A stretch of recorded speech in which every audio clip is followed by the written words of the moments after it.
Saudara, Anda menyaksikan Kompas Bisnis bersama saya Putri Oktaviani. 3 bulan berlalu, Indonesia belum mampu melunakkan kerasnya hati Presiden Amerika Donald Trump yang menggetok tarif barang sebesar 32%. Tak ada yang berubah, tarif tetap di 32%. Indonesia belum sukses meski sudah menawarkan impor lebih dari 500 triliun rupiah agar defisit Amerika Serikat tak makin membuat Trump murka. Satu sisi saudara, Amerika Serikat seakan tahu bagaimana mempermainkan Indonesia dan negara lain dengan mengundur pengenaan tarif sampai 1 Agustus. Negara mitra dagang kembali diberi waktu hampir 3 minggu untuk bernegosiasi lagi. Di satu sisi, negara-negara yang gabung dalam BRICS Plus atau kalau kata Trump ini adalah kelompok anti-Amerika seakan merespons santai ancaman Trump. BRICS mengklaim tidak ada yang menang dalam perang dagang. Benarkah? Kita ke data berikutnya. BRICS boleh aja santai, tapi Indonesia tetap harus waspada. Sebab saudara, negara-negara pesaing ekspor justru dapat tarif yang lebih rendah. Misalnya nih ya, kalau Indonesia itu kan 32%. Nah, Vietnam dalam tarif terbaru pesaing Indonesia soal tenaga kerja dan rumah bagi manufaktur ini hanya dikasih ini 20%. Padahal sebelumnya Vietnam itu 46%, yang artinya 14% lebih tinggi dari tarif Indonesia. Jepang dan juga Malaysia ini juga sama-sama dapat 25%. Apakah Indonesia harus waspada sebab daya saing produk ekspor Indonesia ke Amerika Serikat bisa lebih lemah? Nah, ekspor Indonesia terbesar ke Amerika Serikat itu adalah mesin elektrik dan peralatan sekitarnya. Kemudian pakaian jadi dan alas kaki. Produk-produk ini saudara banyak dihasilkan di Vietnam yang kena tarifnya lebih rendah ya dari Indonesia. Tentang elektrik juga Indonesia bersaing dengan ini dia Malaysia dan juga Jepang. Apakah getokan Trump sampai sini saja? Jawabannya enggak. Kata Kepala Kantor Komunikasi Kepresidenan atau PCO, Hasan Nasbi, tim negosiasi sudah kembali ke Amerika Serikat untuk melobi tarif. Salah satunya Menko Ekonomi Erlangga Hartarto. Kita sudah berada di DC. Pagi ini tim negosiasi kita yang akan melanjutkan diskusi itu sudah berada di DC. Dan Bapak Menteri Koordinator Perekonomian sedang dalam perjalanan dari menuju DC. Tanggalnya kan dimundurkan jadi tanggal 1 Agustus. Artinya ada beberapa minggu kesempatan kita untuk bernegosiasi dan bangsa kita, pemerintah kita sangat optimis dengan negosiasi dan tentu hubungan baik itu bisa menjadi modal sosial yang bagus untuk melanjutkan diskusi dan negosiasi di sana.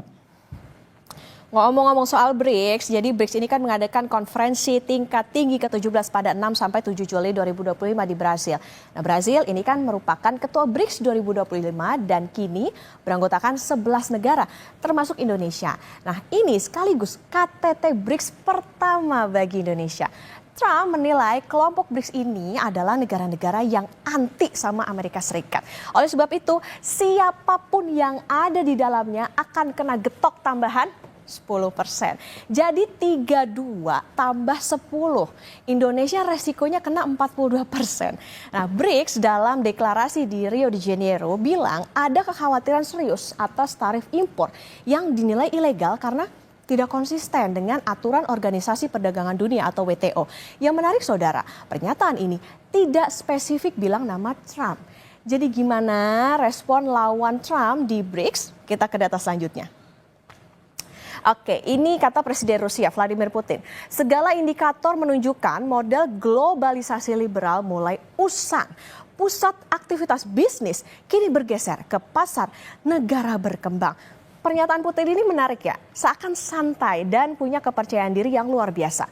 Liberal atau model dagang Amerika Serikat di dunia udah ketinggalan zaman alias kuno. Kalau kami bahasakan ya, sebenarnya Amerika yang butuh dunia, bukan dunia yang butuh Amerika Serikat. Nanti kita tanya ke ekonom ya, tapi kita ke data selanjutnya terlebih dahulu. Oke, ini kata juru bicara Kemenlu Tiongkok mau nih, BRICS bukan blok konfrontatif, tak ada yang menang dalam perang dagang. Nah ini juga menarik ya, karena ini juga menunjukkan betapa santainya BRICS. Di zaman yang serba bisa acting dan bisa latihan acting, memang sulit membedakan orang santai beneran atau ini tuh kayak duck syndrome. Jadi seakan tenang di atas air, tapi sebenarnya kakinya tuh terus bergerak mengayuh agar tidak tenggelam. Sekretaris Kabinet Letkol Teddy Indra Wijaya bilang, di tengah tebaran ancaman Trump soal tarif yang antre masuk BRICS ini banyak. Indonesia diterima artinya punya posisi yang penting di dunia. Awalnya BRICS 5 negara, kemudian berkembang sehingga Indonesia menjadi anggota resmi ke-10 dari 11, jadi satu Arab Saudi belum resmi. Dan ini banyak sekali yang antri untuk masuk BRICS, dan ya ini menunjukkan bahwa Indonesia semakin didengar, semakin diperhatikan, semakin dipandang, dan semakin dibutuhkan di dunia global. Oke, tapi nampaknya Indonesia belum mampu melunakkan tarif dari Presiden Amerika Serikat Donald Trump meski sudah menawarkan impor lebih dari 500 triliun rupiah. Jika tidak ada negosiasi lanjutan, Indonesia akan kena getok tarif 32% pada 1 Agustus plus 10% karena tergabung dalam BRICS tadi. Nah, Kompas Bisnis Saudara akan mengulas bersama dengan Kepala Ekonomi BCA, David Semual, tapi usai jeda.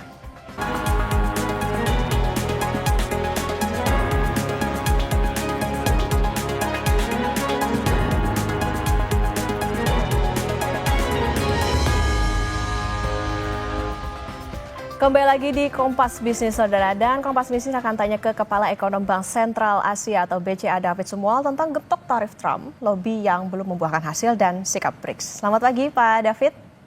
Selamat pagi Mbak Okta. Pak David, menarik nih. Kalau kita ingat ini kan kebijakan Liberation Day itu kan diumumkan pada April lalu. Artinya lobby Indonesia selama 3 bulan ini kayaknya belum membuahkan hasil. Padahal seakan kayak udah all out, tarif dan non tarif sudah disesuaikan dengan keinginan Amerika Serikat, penawaran komersial, bahkan 2 kali budget defisit mereka atau lebih dari 500 triliun rupiah. Pertamina, Exxon udah komunikasi. Apalagi sebetulnya yang dipunya Indonesia dalam bisa dikatakan 3 minggu nih negosiasi ke depan sampai 1 Agustus. Ya, ini kelihatannya kan memang Trump ini memang sangat kuat ya dari sisi negosiasi, itu dia ingin mendapatkan kepentingan yang maksimal ya buat negaranya ya tentunya. Nah, kita sebenarnya juga perlu mengetahui lebih dalam sebenarnya apa sih ganjalannya kenapa mereka belum menurunkan tarif kita, karena tarif ini masih sama 32%. Dan ada kemungkinan tambahan tarif lagi ya, karena kita juga masuk dalam keanggotaan BRICS ya. Jadi ada tambahan lagi 10%. Dan untuk beberapa produk tertentu juga masih ada tarif yang sebenarnya ikutan dari tarif yang dikenakan waktu era Trump 1.0 ya. Jadi masih ada tambahan tarif juga untuk beberapa tarif lain, untuk beberapa produk lain. Nah, untuk Indonesia sendiri ya memang ada beberapa hal mungkin yang masih menjadi ganjalan ya. Kemungkinan besar mungkin yang kaitannya dengan non tarif ya. Ada beberapa tuntutan Trump itu memang yang tidak terkait dengan urusan perdagangan internasional ya. Dan ini memang kaitannya juga erat dengan kepentingan ekonomi nasional kita juga ya. Jadi memang mungkin di sini masih ada tarik menarik, dan harapannya dalam negosiasi kan ini take and give ya, ada beberapa yang kita berikan, dan juga kita ingin juga dari pihak Amerika juga memberikan semacam fleksibilitas juga untuk beberapa hal lain yang mungkin menyangkut national interest kita juga. Oke, Pak David, kan kalau kita ingat kemarin Trump juga mengatakan bahwa bersedia sebetulnya dengan penyesuaian dan juga syarat, salah satunya adalah tadi kalau selain investasi juga bangun pabrik di Amerika Serikat. Memungkinkan nggak nih kira-kira kalau misalnya Indonesia harus ya bisa dikatakan ngikutin aja gitu maunya Trump? Ya, sebenarnya dari beberapa tawaran kan sudah ada ya, ada perusahaan swasta kita juga yang rencananya akan melakukan investasi di sana ya. Dan juga kita sebenarnya mengundang ya investor Amerika untuk masuk ke Indonesia di beberapa sektor strategis juga ya, termasuk yang terkait dengan mineral ya. Tapi tetap saja ya Mbak Okta, kita tentunya perlu juga menyiapkan strategi atau rencana kontingensi ya terhadap kemungkinan terburuk ya. Jadi kalau misalnya memang sampai nanti tanggal 1 Agustus negosiasinya ketat ya, dan memang sulit buat kita untuk menawarkan lagi hal-hal lain ya, padahal kita sudah optimal memberikan semua yang mereka inginkan, ya kita juga perlu melakukan seperti saya sampaikan juga 3 bulan lalu ya, bahwa persiapan-persiapan kontingensi ini, rencana-rencana kontingensi juga perlu kita siapkan. Dan ini juga mungkin pemerintah sudah paralel ya melakukan sejak 3 bulan lalu untuk mengantisipasi kemungkinan terburuk tersebut, Mbak Okta. Oke, Pak David, kalau kita lihat tarif pesaing ekspor Indonesia, yaitu Vietnam, itu kan lebih rendah. Vietnam tuh 20%. Seberapa Betul. tertekan daya saing ekspor Indonesia melawan Vietnam? Ya sebenarnya kalau dibanding Vietnam, kita dari segi produk itu relatif agak berbeda ya. Kita banyak ekspor ke Amerika Serikat itu, misalnya yang terkait dengan komoditas itu CPO salah satunya. Lalu juga produk-produk yang terkait dengan, ini sayangnya yang terkait dengan labor intensif nih Mbak Okta. Jadi seperti pakaian, lalu juga alas kaki, furniture. Nah ini lebih labor intensif, dan tentu kita akan terganggu ya kalau misalnya sampai ada hambatan tarif, karena pesaing-pesaing kita juga relatif ada yang lebih rendah juga untuk tarif yang produk-produk yang saya sebutkan tadi. Dan ini tentu akan mengganggu ya daya beli masyarakat ya, konsumsi bisa terganggu juga, dan ini tentu akan mempengaruhi pertumbuhan kita ya. Jadi kalau untuk Vietnam memang produknya agak sedikit berbeda, tapi untuk negara-negara lain yang mungkin saja tarifnya bisa saja masih dalam proses negosiasi tentunya ya, bisa saja lebih rendah. Nah ini tentu bisa mengganggu kita. Misalnya dengan Malaysia kita kan tentu bersaing untuk produk-produk CPO. Untuk pakaian kita bersaing dengan negara-negara Asia Selatan dan Amerika Latin tentunya ya. Begitu juga dengan alas kaki ya, dan furniture juga. Oke. Jadi memang kita harus antisipasi Mbak Okta. Oke, katakanlah tadi misalnya komoditasnya berbeda gitu, tapi Pak, kalau misalnya kita tadi kan juga ada industri yang padat ya, misalnya kayak sepatu, alas kaki, pakaian dan lain sebagainya. Ini mungkin nggak sih Amerika Serikat nih kayaknya jadi beralih ke negara lain, seberapa berbahaya ini tentunya untuk Indonesia? Ya ini ada kemungkinan tersebut ya. Jadi kita juga sebenarnya kan ada dulu GSP ya, kita diberikan preference. Nah sekarang kan sudah tidak lagi. Nah sedangkan beberapa negara lain masih ada keuntungan GSP tersebut ya, General System Preference. Jadi mereka ada semacam subsidi lah untuk masuk ke pasar Amerika Serikat. Nah tentunya kalau ada tambahan tarif lagi dan juga ditambah lagi dengan 10% tadi karena kita menjadi keanggotaan BRICS, dan tarif-tarif yang menjadi masih berlangsung ya sejak TRAM 1.0, ini tentu sangat membebani ya sektor-sektor yang saya sebut tadi ya. Nah itu kenapa saya mengatakan kembali ya, kita juga harus perkuat pasar alternatif ya, diversifikasi, dan juga pasar domestik kita. Kita juga pasar domestik sebenarnya sangat besar, dan kita lihat juga terakhir ini juga karena sulit masuk ke negara barat dan Amerika, ini juga banyak negara lain produk-produknya masuk ke Indonesia ya. Termasuk dari Vietnam tadi yang disebut Mbak Okta ya. Oke. Nah itu juga masuk ke dalam negeri. Nah ini juga kita perlu ada strategi juga untuk memperkuat kapasitas maupun juga kemampuan domestik kita ya. Tentu dengan percepatan deregulasi dan seterusnya Mbak Okta. Oke, Pak David, tapi bukankah defisit Amerika ini sebenarnya membuat Indonesia di atas angin? Haruskah Indonesia semakin memohon-mohon ke Trump dalam waktu bisa dikatakan 3 minggu ini? Ya sebenarnya kita punya banyak bargaining position. Dari sisi neraca jasa sebenarnya kita juga impor cukup besar ya ke Amerika Serikat ya. Kita ketergantungannya cukup besar. Nah ini juga bisa menjadi daya tawar tentunya ya. Karena kita defisit cukup besar di sisi neraca jasa ya. Dan saya pikir juga ya kita dari sisi lain juga kan terus mengundang sebenarnya investor Amerika juga untuk masuk ke dalam negeri ya. Di berbagai sektor. Nah, dalam waktu yang singkat ini memang kita harus menidentifikasi sebenarnya apa sih yang diinginkan dari Amerika ini, poin apa, dan sampai di mana kita jangan juga sampai nantinya mengganggu juga national interest, itu juga jangan sampai terjadi ya. Jadi ya kita harus ada titik poin di mana juga jangan sampai semuanya juga dikasih ke mereka juga. Kalau bisa itu terjadi ya artinya juga nanti malah relatif lebih buruk ya dampak ekonominya ke Indonesia, Mbak Okta. Betul, itu juga perlu diperhatikan bahwa tidak hanya kita lagi-lagi memohon kepada Amerika Serikat, tapi harus perkuat tadi sempat dikatakan Pak David juga soal penguatan di domestik. Pak David, menarik Presiden Rusia Vladimir Putin bilang model dagang liberal itu udah usang dan beralih ke negara berkembang. Benarkah demikian? Dan kalau kita bicara soal BRICS, ini sebetulnya yang punya power jadinya tuh Trump atau BRICS sih Pak sebetulnya? Ya sebenarnya keinginan Amerika Serikat ini kan menjauhkan negara-negara dari negara core BRICS ini ya. Kita lihat di sini masuk di situ China, Rusia, Brazil juga, termasuk juga Indonesia kan negara besar di situ di dalam skema BRICS ya. Dan saya pikir ke depan ini justru sumber pertumbuhan global itu datangnya bukan dari negara Barat ya, karena negara Barat itu pertumbuhannya sudah terbatas ya. Apalagi yang mau dibangun di sana. Nah, sumber pertumbuhan itu sebenarnya ada di selatan ya. Jadi di negara-negara selatan itu sumber pertumbuhannya besar dan memang suara dari negara-negara selatan ini kelihatannya memang dalam fora-fora internasional kurang kuat gitu ya. Maksudnya tidak berperan lah ya. Padahal tatanan global ini kan sudah banyak berubah sebenarnya dalam 70 tahun terakhir ya sejak Perang Dunia ya. Jadi sebenarnya kalau kita lihat ya perlu diperhatikan juga suara-suara dari negara selatan dan juga di saat yang sama kerjasama ekonomi, perdagangan, investasi ini juga bisa diperkuat ya lewat fora-fora internasional termasuk BRICS.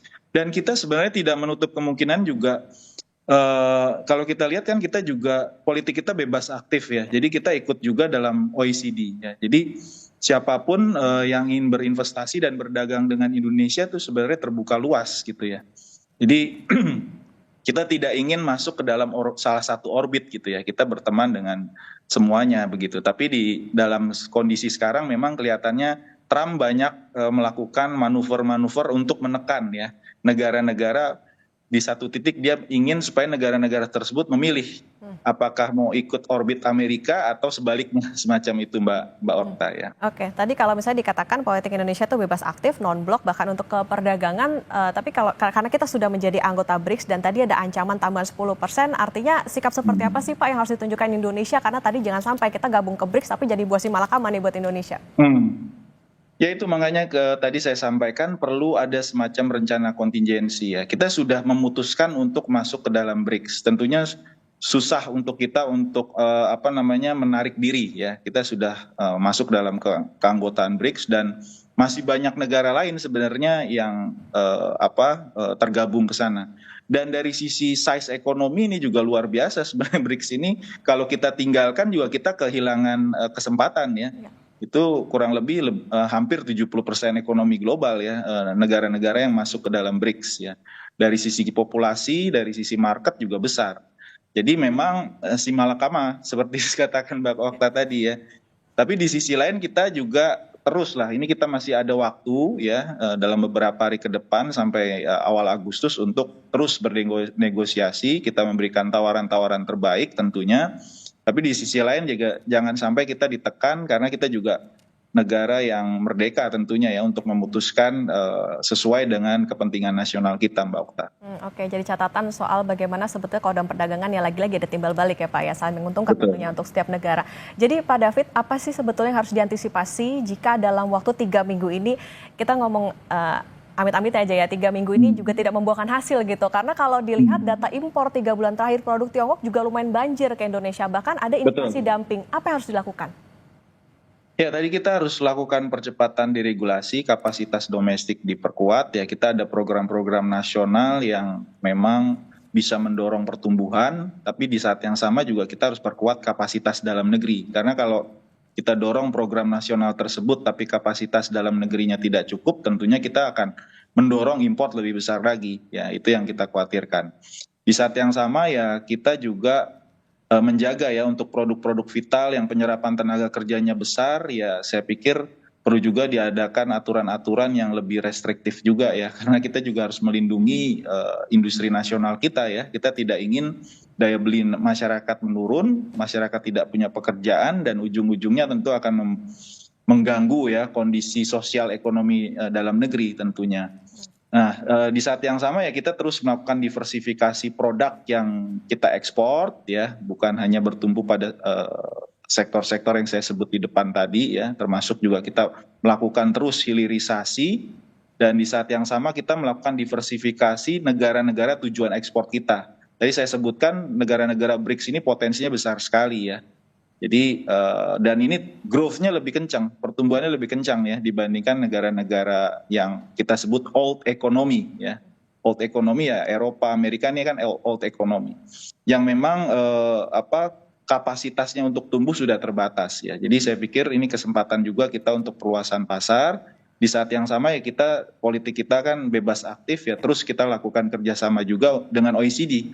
Ini penting juga OECD karena kita kalau ikut OECD kita mendapatkan juga semacam nilai plus ya. Karena OECD ini kan memiliki standar-standar benchmark internasional yang diakui banyak negara maupun perusahaannya. Jadi ini juga bisa membantu lebih banyak lagi investasi masuk ke Indonesia, Mbak Okta. Oke, ini kayaknya kekuatan BRICS ini juga perlu diperhitungkan begitu oleh Presiden Amerika Donald Trump. Karena tadi kalau kita mengingat bahwa Indonesia menjadi anggota BRICS, jangan sampai jadi buah si malakama balik lagi. Tapi pemerintah juga selain negosiasi harus juga tentu memperhatikan bagaimana kondisi dalam negeri, diversifikasi pasar, perkuat domestik, program dukung pertumbuhan, juga memperhatikan kapasitas dalam negeri dan juga jaga produk supaya terutama yang serapan tenaga kerjanya besar ini juga bisa berdampak tidak hanya untuk memikirkan ekspor saja tapi juga berkembang di dalam negeri. Terima kasih Kepala Ekonom Bank Sentral Asia atau BCA Pak David Sumual sudah bersama di Kompas Bisnis. Sehat selalu Pak David. Selamat pagi Mbak Okta, terima kasih.